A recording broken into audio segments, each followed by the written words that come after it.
All right, everybody, welcome back to another great episode of Basscast Radio. I'm your host, Brian Carter, and guys, tonight in the house is Mr. Tucker Smith. Guys, if you don't know who he is by now, you should not be watching this program at all. I'm just going to go ahead and tell you right off the bat. But the rest of the guys have the night off. I know Geek's recording some content, so you guys make sure you head on over and check out Bass Geek's channel. And please hit subscribe while you're there in the notifications. Let's get him to 100K. He needs that plaque real freaking bad. So let's get him to 100K. So like I said, the plaque is it's kind of like winning a Bassmaster Elite event for YouTubers when you get that plaque. And when you get that 100K plaque, it's like winning that. So let's help him get the plaque in 2025. Also, guys, by the time this comes out, want to thank everyone that will fish with the Basscast.com, the Basscast Tournament Series. We kick off our fall half of the season, and you still have to fish 3 to qualify. I post a lot of stuff on the website, so please check it out. Also coming up this current weekend, is the Big Bass Tour right here on Smith Mountain Lake. Please be safe, everyone. There's an Elite 70s event going on at the same time. So it's going to be a lot happening on the lake. So as always, please be safe. Wear your life jackets while you're out there. And like I said, somebody is going to take home a brand new Nitro Bass boat. Love your opinion, everyone, in the comments section. We would like to know what you think is going to take to win on Smith Mountain Lake. We're saying the fall. I've been doing this for a long time, 7, maybe 7.5 on Smith this time of the year. Unless the weather really, really changes, Tucker, the weather here, it's crazy. You'll have a couple 80-degree days, and you'll have a couple 60 to 50-degree days. So we're still in that mode right now with the water temperature. I know from going up to the cat event, still about 70 degrees. We haven't really dropped a lot. So the bite's on, but it's not on yet. So hopefully we'll see a giant bass get weighed in the fall. The falls, we've always spec'd the fall. The weight's going to be lower. It's an individual fish. The fish is going to be lower compared to, the 8 or 9 pounders you're going to see in the spring that's feeding, and fat is all get out. But hopefully we'll see a nice looking bass win the 2025 fall edition of the Big Bass Tour on Smith Mountain Lake. One last thing, guys, and then we're going to talk to Tucker here real quick.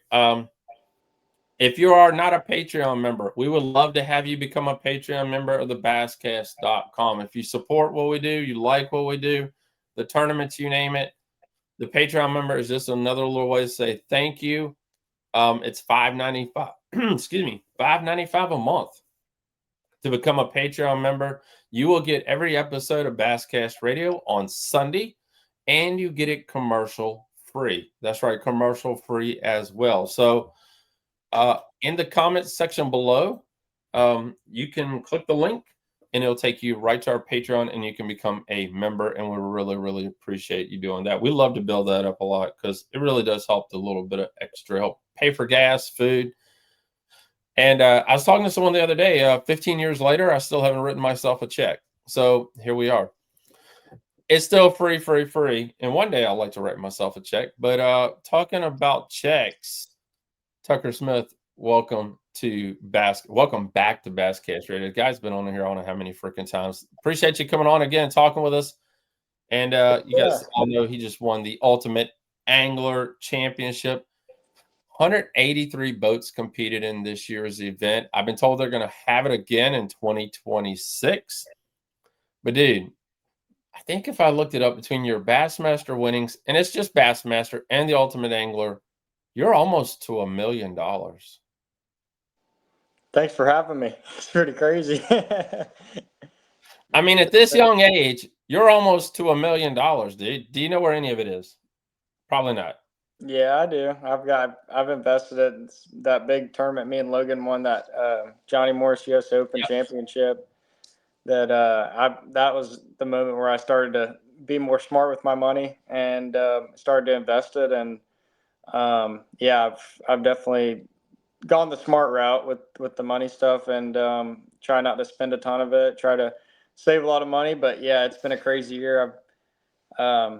Definitely the best year I've ever had fishing. It's been wild. I think almost 800,000 this year, so it's unbelievable. Crazy numbers there. You know, from winning the Rookie of the Year in the Bassmaster Elite Series to winning, like I said, this event right here. Wow, dude. Do you still pinch yourself? I mean, most people have the trophies all laying around them. Tucker's one of those guys, you know, he's real. You're not going to see all the flash. You're not going to see all the, you know, all the hoopla. You're just going to see Tucker Smith. And the dude's awesome. I got the opportunity we got to meet at Red Crest, if I remember correctly. You showed up at a Red Yeah, Crest event down in Charlotte, I think it's what it was. Or was it Raleigh? It was one of uh, those. I don't remember exactly, but it's They were been a while. fishing Lake Norman. Yeah, I've known you for a while. But we've known each other for quite a while, so we actually Yeah. got to really meet one-on-one and talk and get to hang out. So the dude is Mhm. great, awesome young man. Come up through the college ranks, and here we are. Did you ever think this whole entire circle right here would lead to this? No, not at all. I've been truly blessed my season this year, and I've been blessed my whole career, man. It's been unbelievable time, just fishing, doing what I love. And I started off at a young age, fishing high school, and going to college and fishing there at Auburn, and then going to the Opens and qualifying for the Elite Series, and then now being on the Elite Series and fishing some other events as well. It's just been a blast traveling around the country, basically being a truck driver and a part-time fisherman, and trying to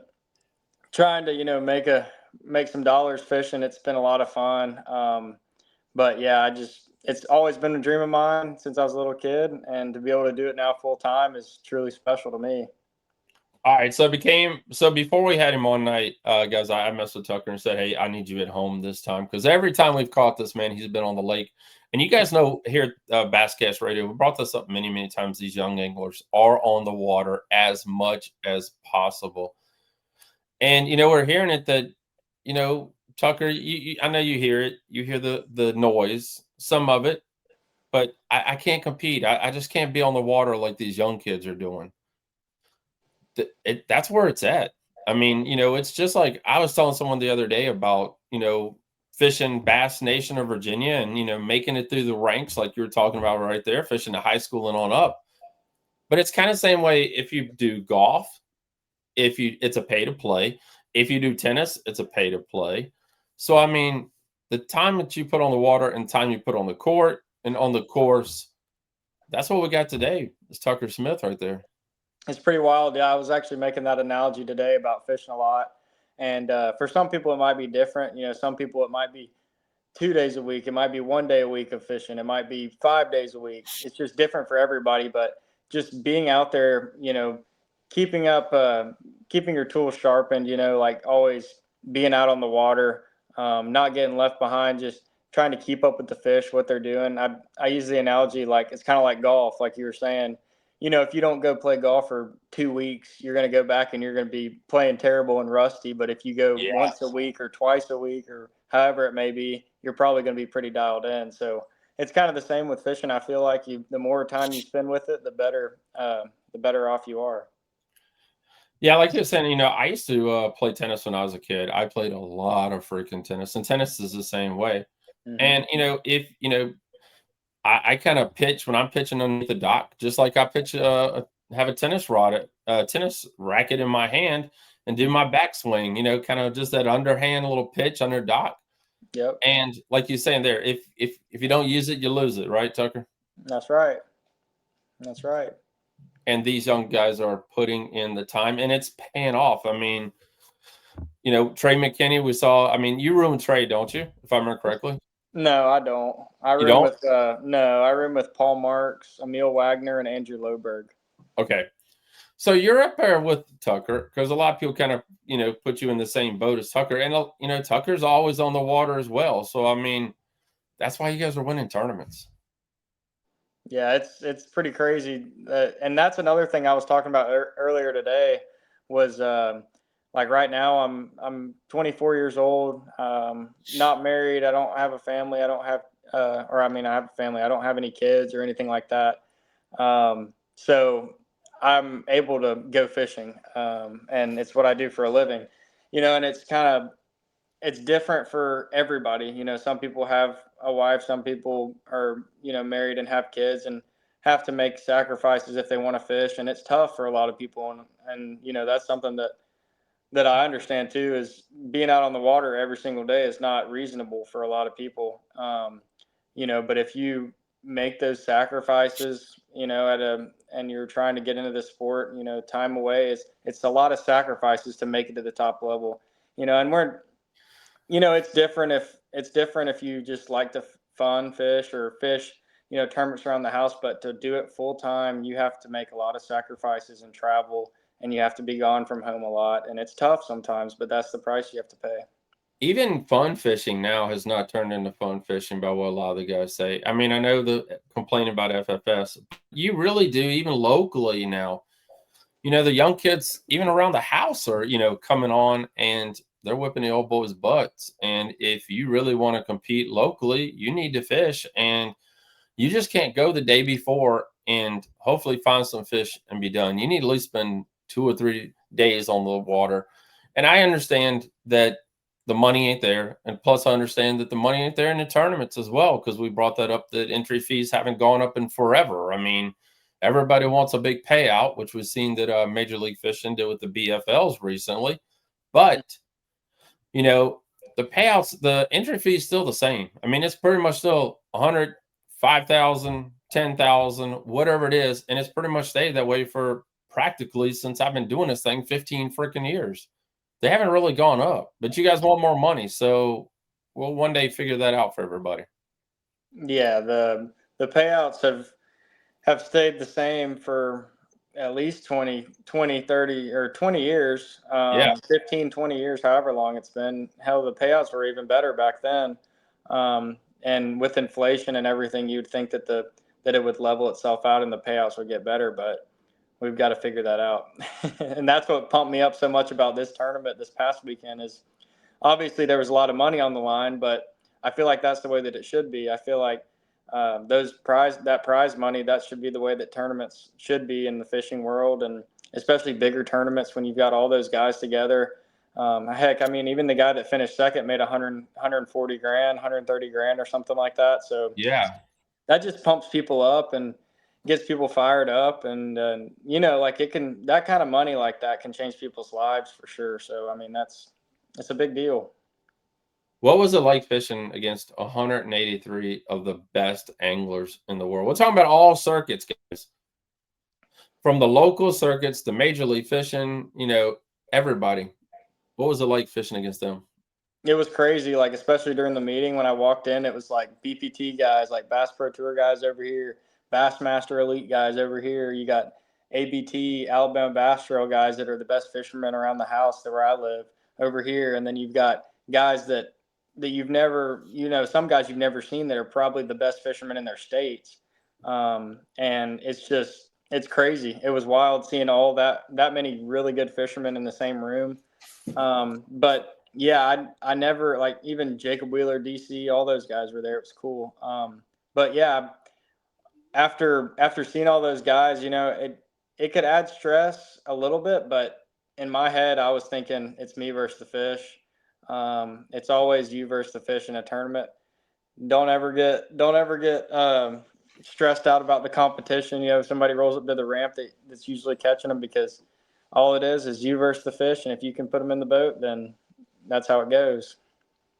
Going into this event yourself, man, how like you said, you against the fish, but how were you feeling, mentally going into this? Coming off, winning Rookie of the Year in the Bassmaster Elite Series, you're already on a high. Momentum is in your favor, dude, and here you are. Man, I was pumped up to get out there. It's my home lake. I've lived at Guntersville for a little over a year now, so I have a lot of experience out there.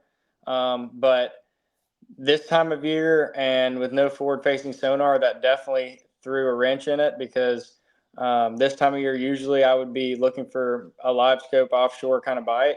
And so I had to mix it up. I had to, we had to take the forward facing off. We had to take 360 off. So there was no way of seeing in front of the boat or around the boat at all other than side scan.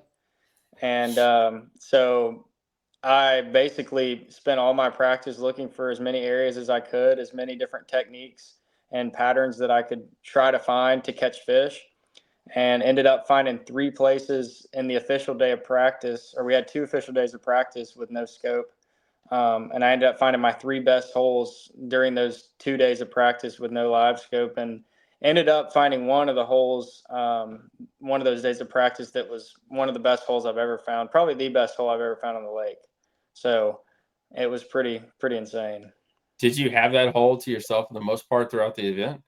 I did. Yep. It was just a small little rock pile that I'd found on side scan in practice, and I'd caught a 3.5 pounder on a jig around the rock pile when I pulled up in practice and made one cast, and I was like, I saw some fish on side scan around it too that looked pretty nice. So I came back in the tournament, ended up catching, I think, like 2 4s and 1/5 off of it the first day, and lost like a 7 or 8 pounder. And then ended up going to some other places that I found some schools of fish and catching some other nice ones, and cold up to 25 the first day. And then the second day ended up catching a limit in the morning off of a school that I had, and then ran back to that rock pile, and I caught a 6, a 6 1/4, and a 7 2.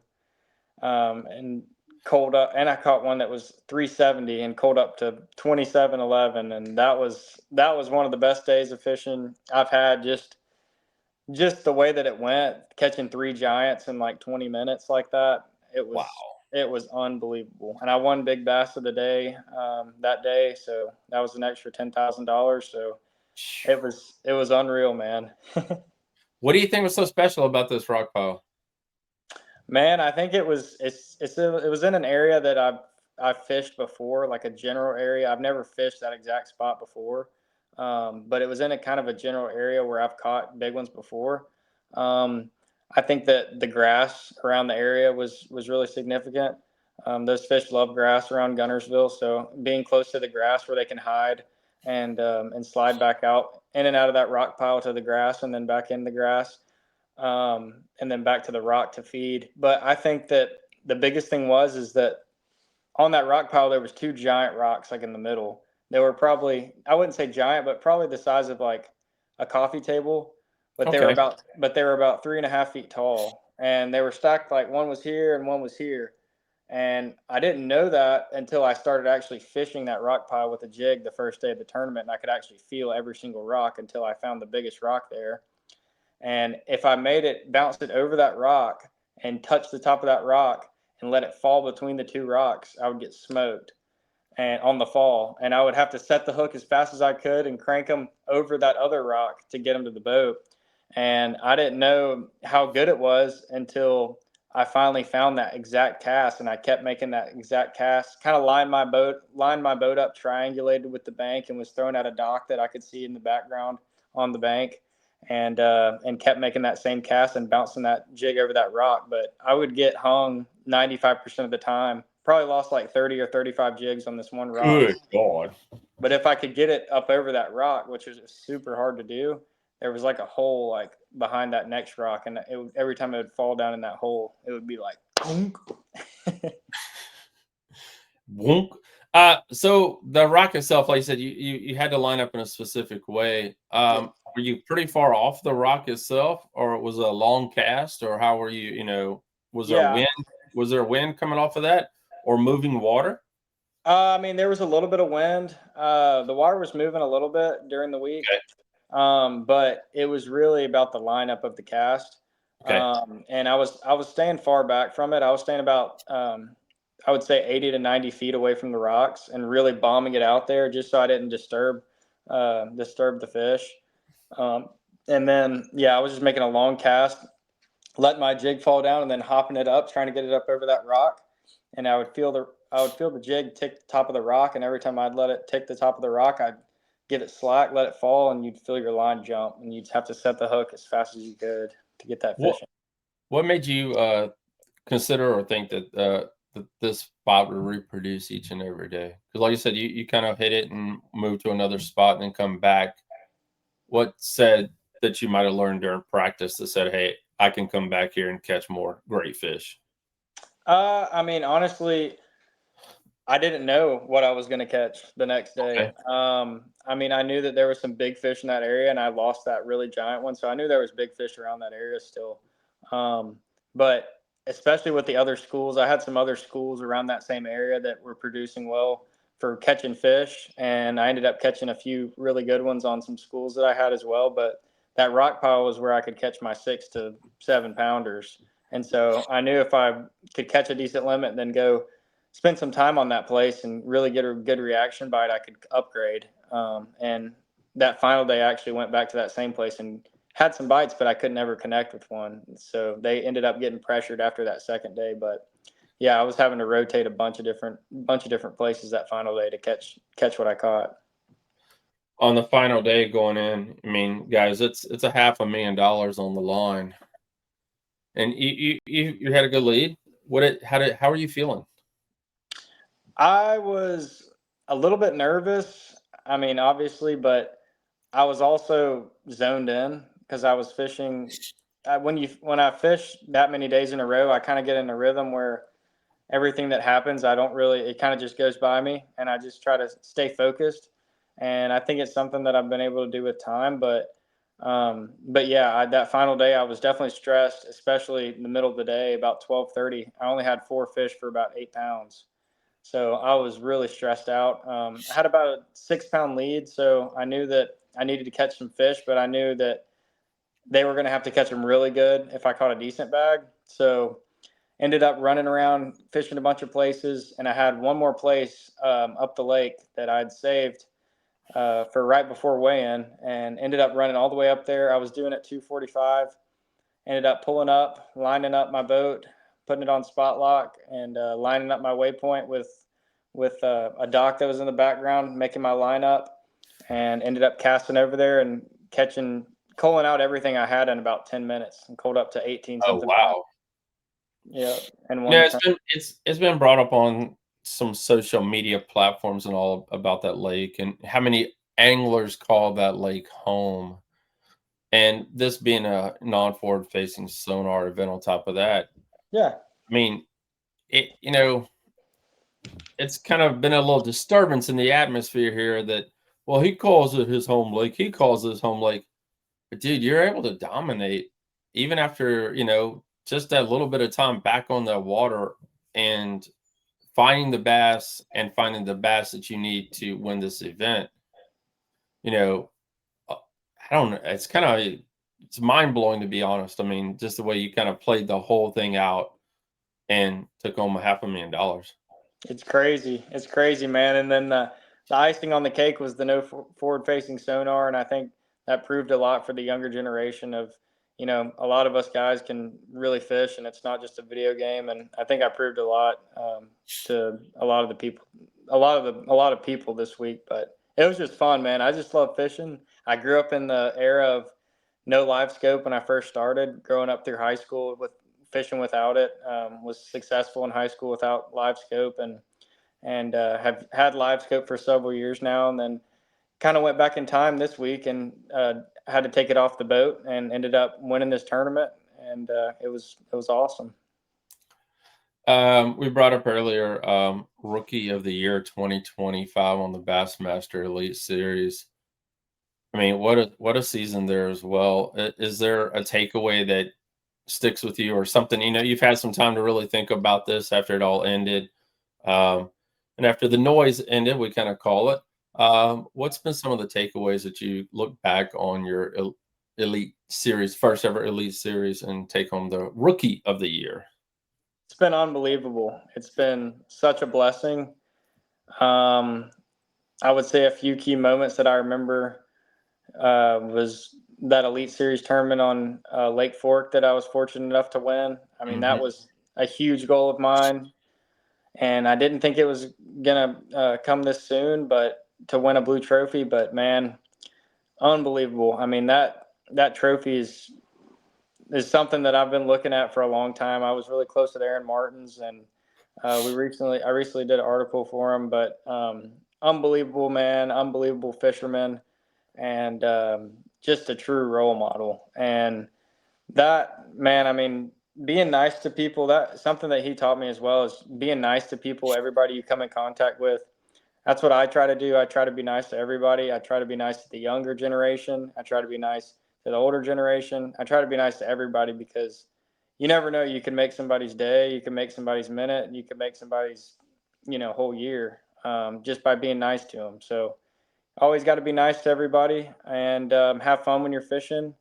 Fishing's fun. We get to do this for fun. We're But not, it's also a paycheck though too. So there's money on the line. there is money on the line, but it's also just fun. I mean, we could be doing a lot worse things than fishing, and especially in my scenario, is I could be doing a lot worse things than fishing for a living. So I'm just truly thankful, truly blessed, and all the young guys out there that want to make it a reality, just put your time in, grind, and don't listen to what anybody else says. There's a lot of hate in the world, and that's what sin's all about. The world is full of sin, and you just got to keep powering through, put your head down, grind.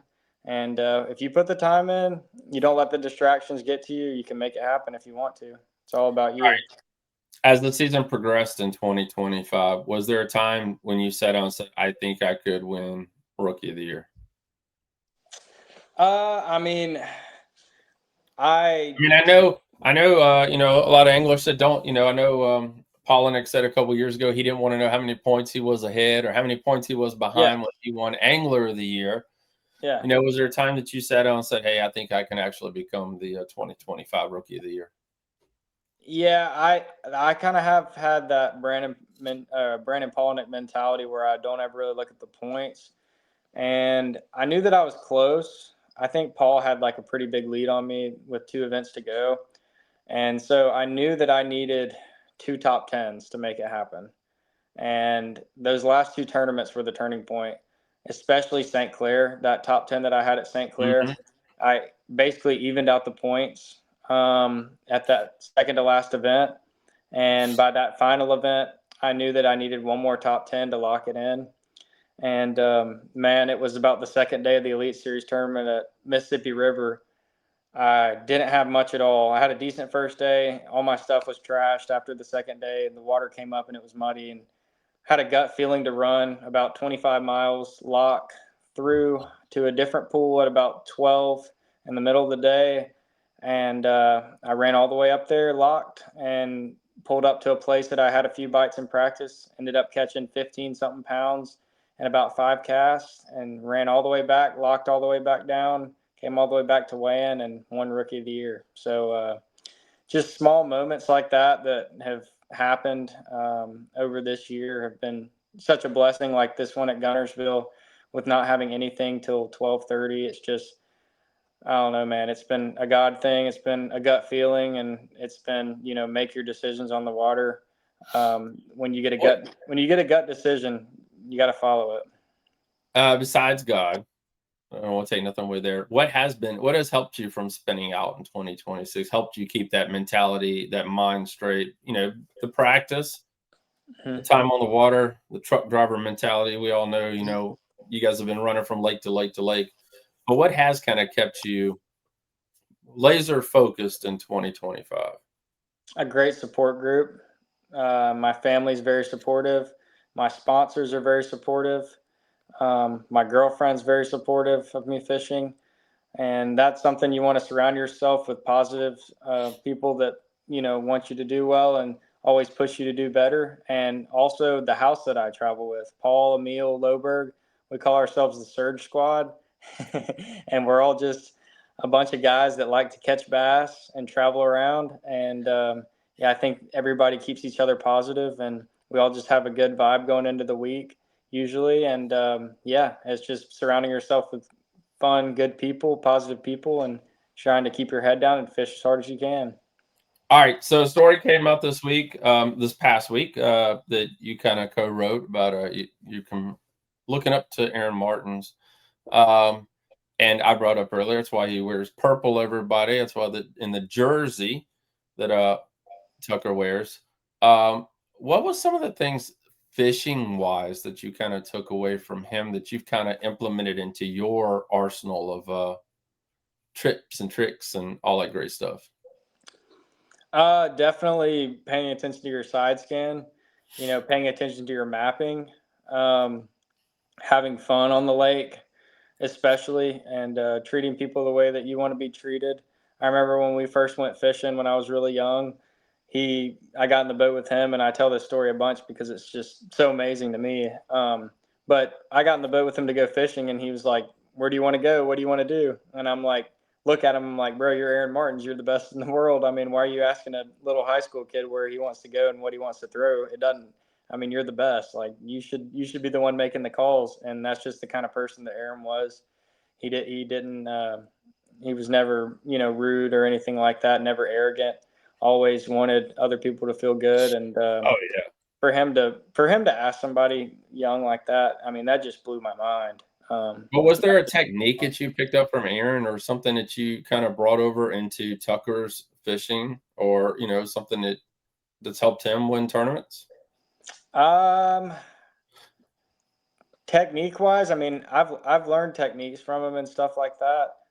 Definitely the FG knot. That's something that I really learned from him is spending time learning how to tie that knot, just because of how strong it is and the way that it goes through the guides. And you don't really snap off your knot ever. Every time you get hung and you snap your line, it always breaks at the bait, and you don't have to retie your leader. But just small stuff like that, making sure everything's organized in your boat, making sure you've got everything right. I think I rig up a long time because of Aaron. He always used to take a long time rigging up, and I'm always the last one out there rigging rods, making sure I got everything perfect. But I would just say paying attention to everything that I can control myself, and whatever happens on the water happens on the water. And you can't control everything. You can't control a bass that jumps off, or your line snapping, but you can control retying your knots and making sure all your line's good, and making sure you've got the right gear to do the job. All right, the Bassmaster Classic. It's right around the corner. Really, you might as well, guys. They'll be here before you know it. I guess you do get to fish the Classic next year. Going to the Tennessee River. How are we feeling? I mean, I mean, when's the cutoff? I can't remember when it is. I always forget. What do you mean, the cutoff where I can't go up Practice. there? Yeah. I'm not exactly sure. I think it's like January 1 or something. I know you're gonna go practice. I need to look. I haven't been up there yet. I haven't looked, but I would like to. I've never fished out there, so we'll see how it goes. I'm just excited to be in that tournament, man. It's a tournament that I've wanted to get into for so long. It's a tournament that's, I feel like, the top tournament in the world. It's the biggest deal, I feel like, in the bass fishing scene, and just to be a part of that tournament is so hard. Like, people don't understand, in the Elite Series, making the Classic cut is extremely difficult. It's not easy at all. Just to cash a check in the Elite Series is so hard. Everybody is so amazing and so good everywhere they go. And I'm just blessed to be able to get to that tournament because it's so hard to just even get there. And if I have a good tournament, that would be awesome. But just being there and getting to go across that stage is going to be awesome for me. So you guys don't know. I message Tucker after each event. I know. He's extremely busy, but rooting this dude on because he's a heck of a young man, and we really do love him here at Basscast Radio. If you could sum up 2025 in one sentence, what would it be? And then we're gonna pretty much let you go because he's got a roll, everybody. If I could sum up 2025 in one sentence, or a paragraph, I would say. Yeah, I would just say, I mean, I've had a lot of fun. It's going to be more than one sentence.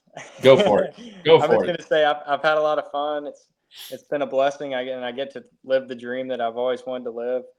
And everybody out there that wants to make it a reality, and it takes a lot of time and effort and sacrifices, but you can make it happen if you want to.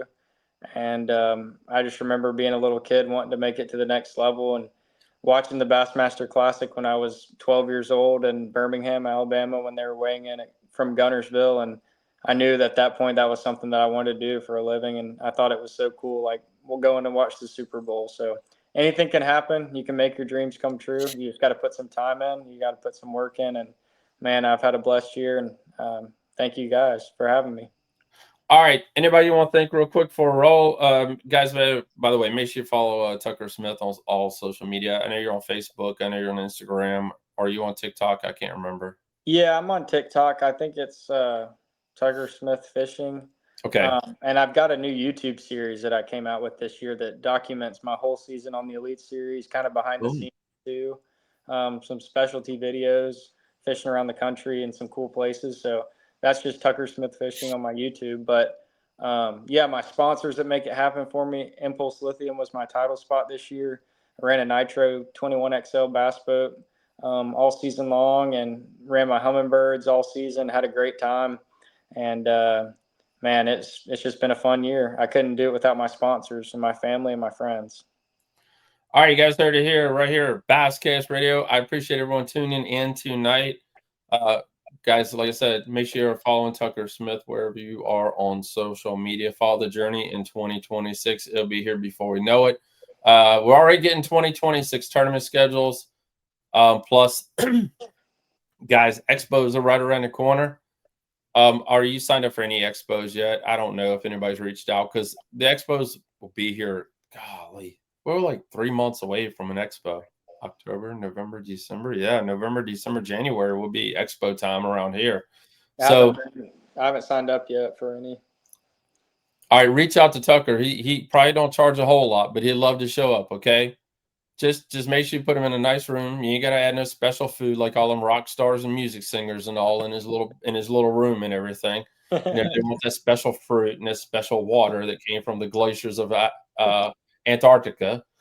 But you guys reach out to Tucker and make sure you have him at your expo in 2026. And guys, don't forget Big Bass Tour coming up on Smith Mountain Lake. We got that coming up. The Patreon, head on over now, hit the subscribe button, become a Patreon member, and help support the Basscast.com and Basscast Radio. Guys, we'll have the whole team back next week, and we're going to be doing, we got a lot of discussions. A lot of things are happening right here at the end of 2025, and we're really, really hoping 2026 is better. We really, really are, because it's been a heck of a 2025 ride, and hopefully the oceans of bass fishing will kind of subside and smooth out. You guys have a great week. Appreciate you listening. We'll be talking to you soon right here on Basscast Radio.